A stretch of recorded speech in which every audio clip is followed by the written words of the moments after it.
서울법대 대자보, 사법농단, 누가 사법을 농단하는가?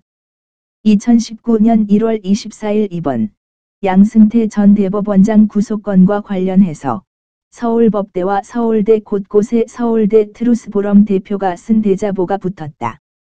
가슴 시린 명문인이 들으시고 좋아요와 구독 신청을 누르신 후 많이 퍼 나르십시오. 사법농단, 누가 사법을 농단하는가? 조약은 법적 구속력을 갖는 국가 간의 약속이다. 조약의 법적 구속력은 행정부, 입법부, 사법부를 포함한 모든 국가기관을 구속한다. 조약은 사법부 역시 따라야 할 법적 규범이다. 한일 기본관계조약의 세부적인 평가는 차치하고 65년 조약에 따라 한일 관계를 발전시켜 온 대한민국의 행정부와 사법부가 해당 조약이 직접적으로 문제되는 강제징용 판결에 대해 큰 틀에서 의견을 나누는 것은 오히려 필요한 조치이다. 해당 조약에 반하는 법원의 판결은 조약 위반의 국가 책임을 야기하기 때문이다. 또한 대법관 1인이 처리할 사건이 연간 3,000건을 넘어가는 상황에서 상고법원 도입을 고민한 것을 이해 못할 바가 아니다. 날림 재판이 아닌 실질적인 재판을 받을 국민의 권리를 위해서도 필요한 논의이다. 이를 사법농단, 재판 거래로 매도하는 건 오히려 그 배후를 의심하는 것이 합리적이지 않을까? 지난 12월 8일 진행된 이석기 석방대회는 양승태를 구속하고 이석기를 석방하라고 외쳤다.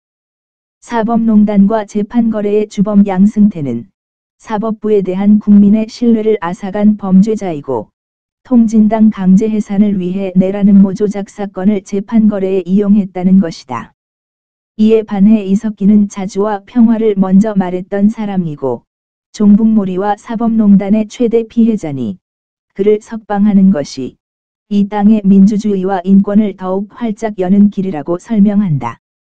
이쯤 되면 그동안 용공조작 사건으로 매도된 모든 사건들을 다시 한번 조사해 볼 필요가 있지 않은가? 가마득한 과거 사건에 새롭게 강화된 현재의 증거법을 적용해서 실체관계와 상관없이 판결을 뒤집는 것이 과연 타당한 일인가? 군사정부 시절 재판은 공포정치나 군사독재의 부산물일 뿐인가? 북한을 비롯해서 대한민국을 부정해온 사회주의자들의 거짓과 술수, 잔혹한 만행은 눈감아 넘길 일인가 말이다. 통진당 해산을 비판하고 박근혜 퇴진 시위, 세월호 추모제에 참석한 베노와 케네데는 프랑스에서 북한 간첩 혐의로 체포됐다. 그는 환수복지당의 박근혜 퇴진 시위에 참여했는데 환수복지당, 즉 현재의 민중민주당은 통진당이 코리아 연대를 거쳐 진화한 것이라는 게 일반적인 평가다. 코리아 연대는 법원에서 이적단체로 규정됐다. 자민통은 북한의 통일전선 전술이다. 자주를 외치며 주한미군 철수를 말하고 민주를 외치며 대한민국을 혐오하며 통일을 외치며 민족 감성을 자극한다. 여기에 동조하는 사람들을 규합해서 통일전선을 구축하고 이용한 뒤에 자신들의 입지가 다져지면 제거하는 것이 북한을 비롯한 모든 사회주의자들의 오랜 전술이다. 법대는 안전한가? 대한민국에 대한 자학적 편집증에 매몰된 법률가들이 있다. 북한 인권과 민주화엔 침묵하고 오히려 북한을 두둔하며 줄곧 국정원을 비난해온 소위 민주변호사, 민주법률가들. 그들에게 후학들의 법학교육을 맡겨도 되는 것일까? 법대에 재직하며 국보법 폐지 주장에 앞장섰던 남모 교수는 갖가지 기행으로 재임용에 탈락한 뒤 이적행위로 체포되기까지 했다. 대한민국은 친일파가 미국에 빌부터 세운 부정한 나라이고 자본주의는 1%를 위한 시스템이라는 막연한 자학증에 빠져 대한민국의 놀라운 건국과 성장을 적폐로 매도하는 왜곡된 역사관과 비뚤어진 정의감, 그리고 극의 머신 양 나르시즘에 빠진 군상들. 폴리페서를 비난하던 교수는 이제 내로남불의 대명사다. 그들이 알고 있는지는 모르겠지만 그들을 통해 대한민국은 지하에 있는 김일성이 바라던 대로 충실하게 이동해왔다. 1981년 연설에서 김일성은 다음과 같이 언급했다. 계급 교양에서 중요한 것은 반제국주의 교육, 미국의 제국주의와 일본의 군사주의에 대항한 교양을 강화시키는 것이다. 그들은 조선 민족의 원수이며 조선 혁명의 타도 대상이다. 우리는 당원들과 근로자들이 불굴의 의지를 갖고 싸울 수 있도록 반제국, 반미, 항일 교육을 강화하여야 한다. 우리는 또한 남한의 매국자본주의자들과 반동분자 관료들, 반인민 파시스트적인 정권에 대한 증오심을 품도록 인민을 개조시켜야 하며 타협의 여지 없이 그들과 싸울 수 있는 정신으로 무장해야 한다. 김정일, 당사상 사업을 더욱 개선 강화할 때 대하여 조선노동당 사상일군대회에서 한 결론, 1981년 3월 8일, 사법농단 프레임을 어떻게든 살려내려 했으며 언론과 국회 그리고 법원에서 그들이 자고 치는 고스톱을 보고 있자니 애석함을 넘어 이제 분노할 수밖에 없다. 살해당하고 강간당하는 북한 동포들의 실상은 외면하고 그저 평화를 외치는 비겁담. 민주화, 인권, 생명, 정의를 외치는 위인들이 북한의 독재와 현 정권엔 왜 그리 너그러운가? 양승태의 사법농단인가? 아니면 비뚤어진 역사관에 경도된 민심민주주의, 민심법학자들의 사법농단인가?